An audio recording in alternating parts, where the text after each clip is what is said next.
So I've heard that now the rioting and the looting and the assault and the arson and possibly even the murder that's being committed in the cities across America has nothing to do with police brutality or that criminal piece of shit George Floyd.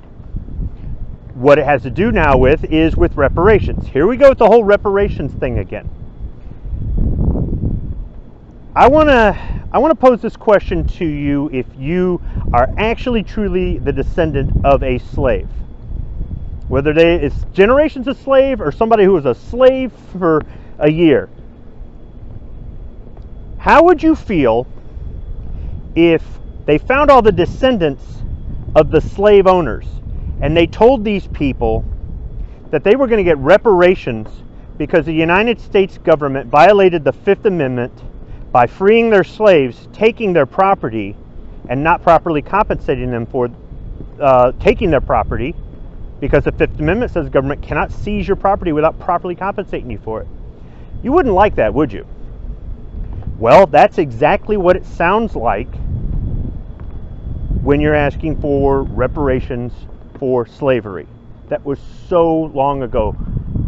Slavery ended in 1865, after the Civil War, by the way. The Emancipation Proclamation didn't free the slaves. And if you study your history, you'd know that. And there's a lot of semantics we could argue over things that happened in America in the 18th and 19th century with regard to the lifestyle people lived, what was legal, what wasn't, what was accepted, what wasn't, what happened, what didn't happen, who was doing what and for what reasons.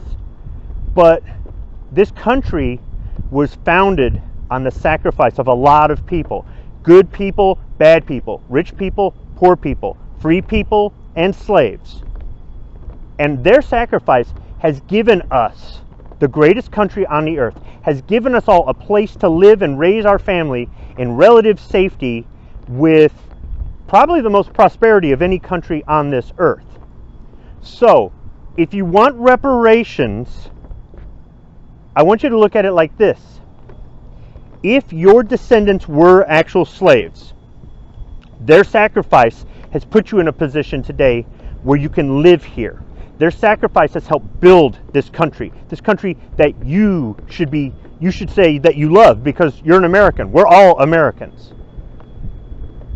But if that's not good enough for you, if you can't be a patriot, if you can't say, we put this behind us a long time ago, I'm sick of people dredging it up from the past and inserting it into the present and using it as a political tool.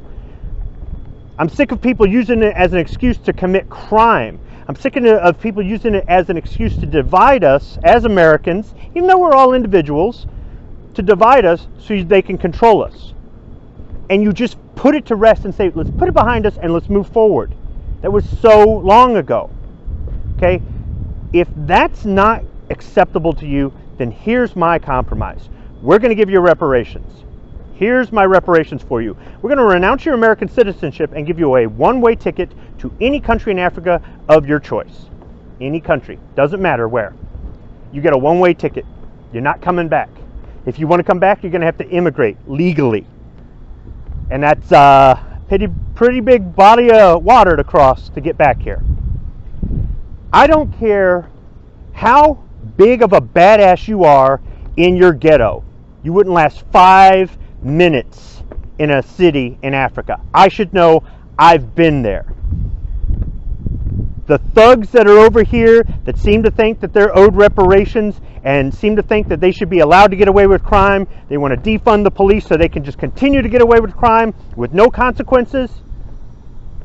All that lifestyle that you want, that you do, you wouldn't last 5 minutes in Africa. So there's my compromise for you for reparations. If that's what you want, that's what we're going to give you. Otherwise, shut up. Quit singling yourself out. Quit playing victim. Quit using this as a crutch, as an excuse. And that also goes for the people who aren't descendants of slaves, who are social justice warriors pushing this, promoting this. This isn't even your fight. And for the politicians that should be bringing the country together. They should be actual leaders and bringing the country together, not tearing us apart. Shame on you. You're not paying the bill. You want the taxpayers to pay the bill. So that's my idea of reparations. If you don't like America, leave. Otherwise, quit saying you're this or you're that. You're just an American, just like me, just like everybody else. You're an American. We can disagree. We can have different political parties. We can have so many different things about it, differences. But we can all still be Americans. Let's put the past in the past. Let's move forward. Let's take care of the real problems we have today. And let's not ever bring this up again, because there's no reason to. There's absolutely no reason to, unless you want to have a discussion about history, unless you're trying to preserve history so that we don't repeat history. Because I can tell you what has been going on this year. There's a lot of things that are similar that happened in the mid-19th century in America. And if you haven't studied history, you don't understand history, if you're not looking at history through the eyes of the people who were there, you might not see it because you're too busy worrying about looting and reparations.